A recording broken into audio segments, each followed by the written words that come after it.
जिस इंटरव्यू का पूरा देश इस समय इंतजार कर रहा है। हमारे साथ मौजूद है former cabinet minister, former Jammu Kashmir CM Ghulam Nabi Azad साहब। हालांकि गुलाम नबी आजाद के मैंने कई इंटरव्यू करे, लेकिन आज का इंटरव्यू बहुत महत्वपूर्ण है और इस समय न्यूज 18 के करोड़ों दर्शक अक्रॉस इंडिया इस इंटरव्यू का इंतजार कर रहे हैं और मेरे पास कई सारे सवाल सोशल मीडिया के माध्यम से आए हैं। पहली बार गुलाम नबी आजाद हमारे साथ लाइव एंड एक्सक्लूसिव जुड़ रहे हैं। आजाद साहब नमस्कार, कैसे हैं आप? नमस्कार, बिल्कुल, बहुत बहुत धन्यवाद। आजाद साहब, पहला सवाल तो मेरा यही बनता है, चापलूस, चाटुकार, जाहिल, बड़े कठोर शब्दों का आपने इस्तेमाल किया, ऐसा क्या हो गया?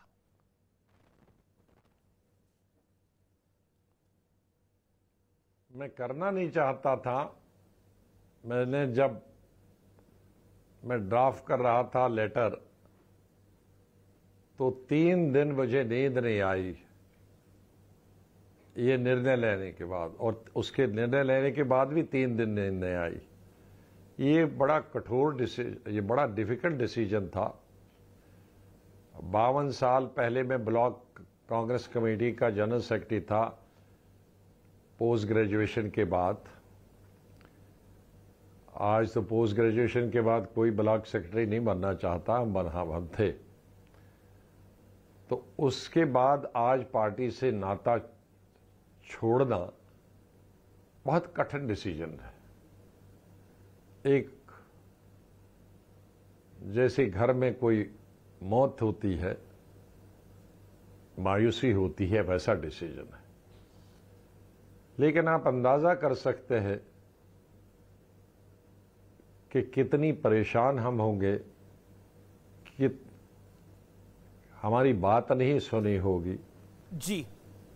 हमारी जो आदत थी इंदिरा जी के साथ डिस्कशन करने की, चर्चा करने की, जब हम कुछ भी नहीं थे, यूथ कांग्रेस लीडर थे, फिर उनके साथ इंदिरा जी के साथ जूनियर मिनिस्टर थे। कई चीजों में हमें लिस्टें बनाने के लिए इंदिरा जी कहते हैं। मेरी लास्ट मीटिंग इंदिरा जी के साथ जब हुई, इंदिरा कोई 6 दिन पहले, तो भी आधा पौना घंटा उन्होंने, धवन जी अगर होते तो कहते, उन्होंने मुझे बुलाया। तब मैं जूनियर मिनिस्टर था इंफॉर्मेशन ब्रॉडकास्टिंग का। तो 4 बजे घर में बुलाया और ऑफिस के ड्राइंग रूम में नहीं, घर के ड्राइंग रूम में बिठाया। तो एक तो कहा, मैंने अभी इलेक्शन आने वाला है, मैंने आपको नेशनल कैंपेन कमेटी बनाने के लिए बताया था, वो बनाई कि नहीं? मैंने कहा बनाई है, तैयार है। कहा नाम बताओ। मैंने कहा सब नाम ज़बानी नहीं है, कुछ और जो मुझे ज़बानी थे 10-15 नाम याद, उसमें 2 नामों पर उन्होंने टिप्पणी भी की। फिर मुझसे पूछा, मैं कश्मीर जाना चाहती हूँ 2 दिन छुट्टी के लिए, मुझे चिनार के पत्तों का गिरना बहुत अच्छा लगता है और फिर उसके बाद इलेक्शन होगा, मैं जा नहीं पाऊंगी, तो मैं जाऊं या नहीं? मतलब इंदिरा गांधी जैसी प्राइम मिनिस्टर एक यूथ कांग्रेस के ऑल इंडिया कांग्रेस कमेटी की कैंपेन कमेटी बनाने की लिस्ट से डिस्कशन कर रही है और कश्मीर अपनी प्राइवेट विजिट के लिए डिस्कस। हमारा तो ये रिकॉर्ड रहा है, और राजीव गांधी के साथ तो यही 8 घंटे यही तो अब राहुल गांधी करने की कोशिश कर रहे हैं। कांग्रेस कह रही है, यही तो राहुल गांधी कोशिश कर रहे हैं। वो कह रहे हैं ओल्ड गार्ड को अब रिटायर हो जाना चाहिए, यंग गार्ड को अब आ जाना चाहिए। जैसे इंदिरा गांधी जी आपको युवा के नाते लेके आई, वैसे ही राहुल गांधी युवाओं को लाना चाहते हैं। लेकिन आप उनको चापलूस कह रहे हैं, आप उन्हें जाहिल कह रहे हैं, अनपढ़ कह रहे हैं। बहुत अच्छा, सुनिए, बहुत अच्छा है। इसीलिए राहुल गांधी जी ने राहुल बनाई थी जी। उस राहुल टीम में ज्योतिराव सिंधिया आज कहां है? उस राहुल टीम में जितेंद्र प्रसाद आज कहां है? उस राहुल टीम में हमारे जो यूपी के आरपीएन, अभी जो जनरल सेक्रेटरी थे झारखंड के आरपीएन सिंह, वो कहां हैं? आरपीएन सिंह कहां हैं? उसी टीम राहुल के यंग संजय या सुष्मिता जी आज कहां हैं? उसी टीम के अभी हार्दिक पटेल जो 29 साल के भी नहीं थे वो आज कहाँ हैं। इसी तरह गुजरात के दूसरे यंग लीडर जो राहुल टीम ने अभी बनाए थे वो आज कहाँ हैं। अल्पेश ठाकुर। इसी तरह से तंवर जो राहुल टीम थे ऑल इंडिया यूथ कांग्रेस के प्रेसिडेंट और पीसीसी प्रेसिडेंट हरियाणा के, वो आज कहाँ हैं। उसी टीम के चतुर्वेदी जो नेशनल स्पोक्स पर्सन थी जो आज शिवसेना की एमपी हैं वो कहाँ हैं। खुशबू जो के 40s में ही थी, लेट 40s में नेशनल स्पोक्स पर्सन, वो बीजेपी में है। आज हमारे मिस्टर झा जो नेशनल स्पोक्स पर्सन है वो कहाँ है। शेरगिल यंग राहुल गांधी टीम वो कहाँ है।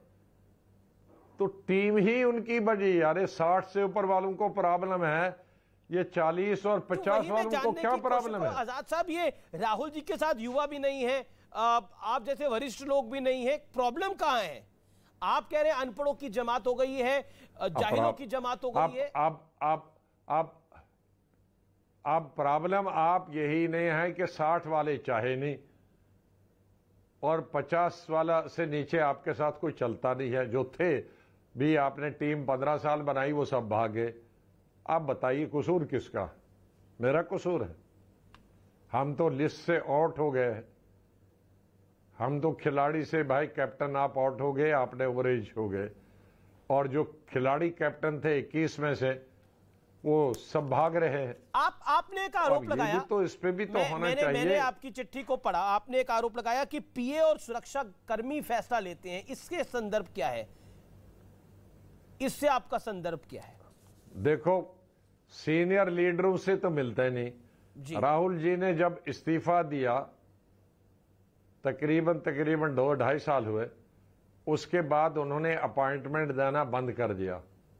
तो अगर अपॉइंटमेंट देना बंद किया, लीडरों से कंसल्टेशन बंद किया, तो फिर वहां से जो ऑर्डर आते हैं आगे जारी करने के लिए वो कौन किसकी सलाह पे होता। वो तो घर में कोई सलाह देता है, ऑफिस में सलाह देता है और उनकी सलाह पे पीसीसी और बाकी चीजें बनती हैं। तो वही तो चला रहे हैं। क्योंकि सीनियर लीडरों से तो आपने 2-2.5 साल से या इवन जूनियर लीडरों से अपॉइंटमेंट मिलना, ऑफिस तो आप जाते नहीं है और घर पे मिलते नहीं है, तो फिर कौन चला रहा इसका। तो आपने कभी सोनिया गांधी जी को ये सलाह नहीं दी कि ये जो पीए हैं और ये जो राहुल जी के पीए हैं या फिर सुरक्षा गार्ड हैं ये फैसला ले रहे हैं तो ये पार्टी के लिए हानिकारक हो सकता है, प्रियंका जी को आगे कर दे, प्रियंका गांधी को आगे कर दे। आप तो फैमिली के लॉयलिस्ट हैं। अरे आप हिंदुस्तान के बच्चे कांग्रेस को मालूम है तो उनको नहीं मालूम है। लेकिन अब तो आप पे बड़े सारे आरोप लगाए जा रहे हैं। मैं सारे आरोपों को तो नहीं पढ़ना चाहूंगा, लेकिन कुछ आरोप पढ़ना चाहूंगा जिसके अंदर आप पे व्यक्तिगत हमले हुए हैं। सुनिए जी, और कहा गया कि आप मोदीफाइड हो गए हैं। देखो, एक ने तो बोला कि आपको जो हमारा डीएनए चस्ट करते हैं, पद का लालच होता तो मैं तब लीडर ऑफ अपोजिशन था, एमपी था, जब हमने G23 की लेटर लिखी थी। और हम में से 90% एमपीज थे लोकसभा राज्यसभा जिन्होंने लेटर लिखी थी। और पद उस वक्त मेरे पास मिनिस्टर का था, दर्जा था, कैबिनेट मिनिस्टर था, एमपी भी 1 साल और था। तो मैं उसी दिन तैयार था कि कल मुझे लीडर अपोजिशन से हटाएंगे। जब हमने हटा दिया, ये कह दिया था कि हमें फुल टाइम चाहिए प्रेसिडेंट और विजिबल प्रेसिडेंट चाहिए और हमें इलेक्शन चाहिए ब्लॉक डिस्ट्रिक्ट पे, तो उस वक्त तो मुझे पद की जरूरत ही थी। सबसे बड़ा पद तो मेरे पास था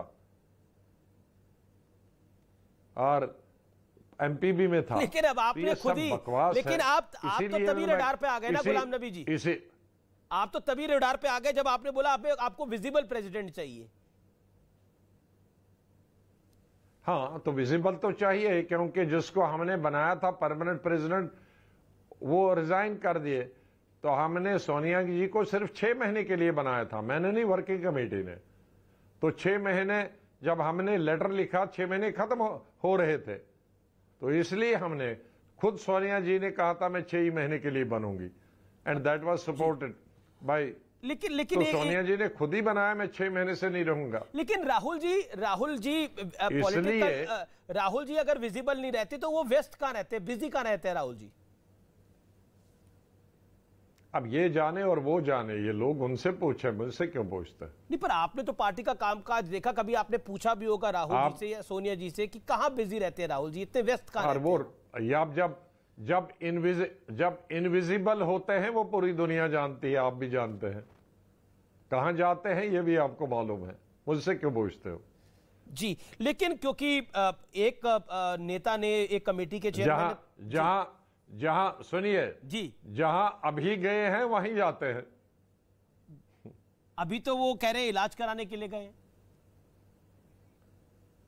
नहीं, डॉक्टर को दिखाने के लिए तो मैडम गए हैं जी, वो भी साथ गए हैं शायद दिखाने के लिए। हाँ, टचवुड मैडम ठीक है, मैडम अगर ठीक नहीं होती तो कल प्रिजाइड नहीं करती वर्किंग कमेटी जी। लेकिन क्या राहुल गांधी जी, और भगवान से मेरी प्रार्थना है मैडम स्वस्थ रहे, मैडम की लंबी आयु रहे, और मैडम को आगे करके हर चीज में उनके कंधों पर बंदूक रख के हर वक्त बच नहीं सकते हैं जी। मैडम को जब तक हिम्मत थी, काम कर सकती थी, वो लोगों से मिलती भी थी, कोऑर्डिनेशन भी करती थी, स्टेटें जीतती भी थी, सरकारें बनती भी नहीं थी। अब नाम उनका आगे रखो और चलाओ आप, और जीत परफॉर्मेंस 0 हो तो बेचारी उसको क्यों उस पर दोष लगाते हो? ये एक आजकल बड़ी पहेली बनी हुई है गुलाम नबी आजाद। मनीष तिवारी ने कहा कि कांग्रेस नेताओं के चपरासी जब पार्टी के बारे में ज्ञान देते हैं तो हंसी आती है। अब चपरासी को लेकर चर्चा हो रही है, ये कौन है चपरासी, अनपढ़, ठीक है ना, चापड़ूस, कौन कौन लोग हैं ये? अरे कोई किसी चीफ मिनिस्टर का स्टाफ ओएसडी रहा है जी, कोई यूनियन मिनिस्टर का ओएसडी रहा है, तो वो हमको कांग्रेस का पाठ पढ़ाते हैं, हमको डीएनए चेक करते हैं। एक आदमी था जिसको मैंने एज ओएसडी एक दूसरी अपोजिशन पार्टी के चीफ मिनिस्टर से जानता था, वो हमें पाठ पढ़ाता था। एक ओएसडी था चीफ मिनिस्टर का, गवर्नमेंट सर्वेंट, वो हमें कहते हैं कि कांग्रेस ने बहुत दिया। तो अब ये कौन है? अब जो मिनिस्टरों और चीफ मिनिस्टरों के ओएसडी जब वो थे, तब हम यूनियन मिनिस्टर थे, कैबिनेट मिनिस्टर थे, तो वो हमको कहेंगे तुम्हारा डीएनए टेस्ट करेंगे और ये कांग्रेसी नहीं है। तो ओएसडीज हम दो के तो मैंने अभी नाम बताए, ऐसे कई नाम हैं। पर आप you can name them also, आप उनका नाम भी ले सकते हैं। अरे वो दुनिया सब जानती है, आप सब पूछे कौन कौन ओएसडी थे, कौन किसके साथ ओएसडी थे, आज वो किस पोजीशन में है। अच्छा, मेरा अगला सवाल कांग्रेस का हमारी जी जी जी जी बोलिए आजाद साहब। और ये बेचारे स्पोक्समैन बच्चे उठाते हैं कॉलेज के, उनको पढ़ाया जाता है ये बोलो वो, उनको बेचारा कांग्रेस की हिस्ट्री का मालूम नहीं, तो स्पोक्समैन वो बेचारे क्या जाने। जी, मेरा अगला सवाल है, इसीलिए मैं कहता हूं अनपढ़। ये जो अनपढ़ों की जमात है, आप कह रहे हैं कि कांग्रेस अब अनपढ़ों की जमात है, जाहिलों की जमात है। मेरा अगला सवाल ये है, अनपढ़ नहीं होता है, सुनिए जी, अनपढ़ का मतलब नहीं है कि अंग्रेजी आए उसको अनपढ़। जो पार्टी में, कांग्रेस पार्टी में रहे, चाहे उसने ऑक्सफोर्ड से भी एजुकेशन हासिल की हो, कैम्ब्रिज से एजुकेशन हासिल की है, लेकिन कांग्रेस पार्टी में हमें सबक सिखाता है और कांग्रेस पार्टी का एबीसी नहीं जानते हैं, उसको मैं अनपढ़ कहता हूं। लेकिन कांग्रेस इस बात को प्रचारित कर रही है कि आपको हमने सब कुछ दिया, लेकिन आपने जब वक्त रहते हमारे को जब सब कुछ चाहिए था आपने नहीं दिया। यानी उनका कहना है, वो ये कहते हैं कि G23 की चिट्ठी जब लिखी जब सोनिया जी बीमार थी, अब कांग्रेस जब बीजेपी के साथ लड़ रही थी और भारत जोड़ो यात्रा कर रही थी तब आपने अटैक कर दिया। आप कह रहे भारत जोड़ो तो बाद में करिएगा, पहले कांग्रेस जोड़ो करिए। अरे पूरी कांग्रेस 8 साल से बीमार है, पूरी कांग्रेस ही 8 साल से बीमार है। और हमने इलाज किया, बताया कि इस कांग्रेस का इलाज सुपर स्पेशलिस्ट कर सकता, आप कंपाउंडरों से इलाज करा रहे हो। तो जिस बीमारी का इलाज आप कंपाउंडरों से कराते रहे हो, आपके पास स्पेशलिस्ट मौजूद है, सुपर स्पेशलिस्ट मौजूद है, उनसे इलाज नहीं कराते। लेकिन गुलाम नबी आजाद, अभी भी आप जारगन्स में बात कर रहे हैं, ये कंपाउंडर कौन है? और ये सुपर स्पेशलिस्ट तो हम समझ रहे हैं कौन कौन है, लेकिन ये कंपाउंडर कौन है?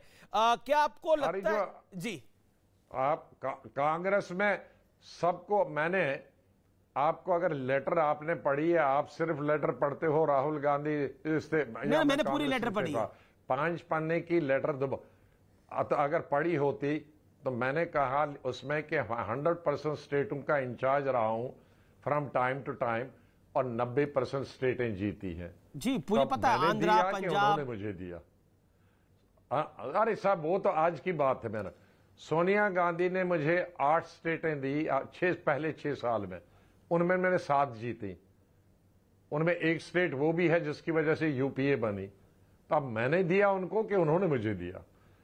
राज्यसभा में कश्मीर से 3 दफा आया, पहली दफा आया तो कांग्रेस की 6 सीटें थी और वोट चाहे थे 30। 6 सीटों पे अभी कांग्रेस कैंडिडेट आपने जीते देखा, मैंने 30 नहीं वोट लिए, मैंने 46 वोट लिए। तो मैंने कांग्रेस को वो सीट दी कि कांग्रेस ने मुझे दी। दूसरा इलेक्शन जीता, कांग्रेस के पास 17 वोट थे एमएलए, वो 17 एमएलए भी मैंने ही लाए था, कैंपेन कमेटी का मैं ही चेयरमैन था, मैंने ही लाए थे। और चीफ मिनिस्टर मेरे बनने के बाद, चीफ मिनिस्टर के दौरान मैं जो मेहनत की थी, वो 17 भी मेरे वक्त में थी। जी जी जी, मुझे 13 कम थे, 30 चाहिए थे, मैंने 13 लाए। आजाद साहब, सीट भी मैंने दी, आजाद साहब, कांग्रेस ने दी। आजाद साहब, सुनिए आप ये क्वेश्चन पूछते हो, सुनिए जी। 12 जब थी लास्ट इलेक्शन 2014 में 12 सीटें थी, 12 सीटें पे भी मैंने राज्यसभा जीती, 18 मैंने बाहर से लाई। मुझे बताइए, ये 12 पे 17 पे 6 पे मैंने सीटें जीती राज्यसभा की, तो ये मैंने उनको सीटें दी कि उन्होंने मुझे दी? अच्छा देखिए, एक बात बताइए, ये अगर जी आपको लगता है प्रियंका गांधी को आगे कर सकती है कांग्रेस, क्योंकि अब नए अध्यक्ष की चर्चा दोबारा जोरों से चल पड़ी है, क्या आपको लगता है प्रियंका गांधी को आगे लाना चाहिए? सुनिए, अब मैं कांग्रेस में नहीं हूं, किसी को लाएं, ए को लाएं, बी को लाएं, 10 प्रेसिडेंट को लाएं, मुझसे क्या लेना देना। वो तो कह रहे हैं अब आप मोदी के साथ हैं, मोदी जी ने आंसू बहाए थे आपके लिए। और जो गले मिले लोकसभा में, उनके खिलाफ 10 मिनट बोलने के बाद जाके गले मिले कि मेरे दिल में तुम्हारे कोई नफरत नहीं है, ये आपका बहुत आदर है, वो किससे मिले? मैं मिला था गले, राहुल जी मिले लोकसभा में, मैं तो लोकसभा का मेंबर भी नहीं था। तो फिर उनने क्या कहा गले मिलके कि मुझे आपके खिलाफ कुछ नहीं है, आपका आदर है, मेरे दिल में आपके लिए इज्जत कुछ नहीं है। ये तो लोकसभा के रिकॉर्ड में है और दुनिया के टेलीविजन जी अभी भी यूट्यूब के लिए। तो अब कौन मिला है? बहुत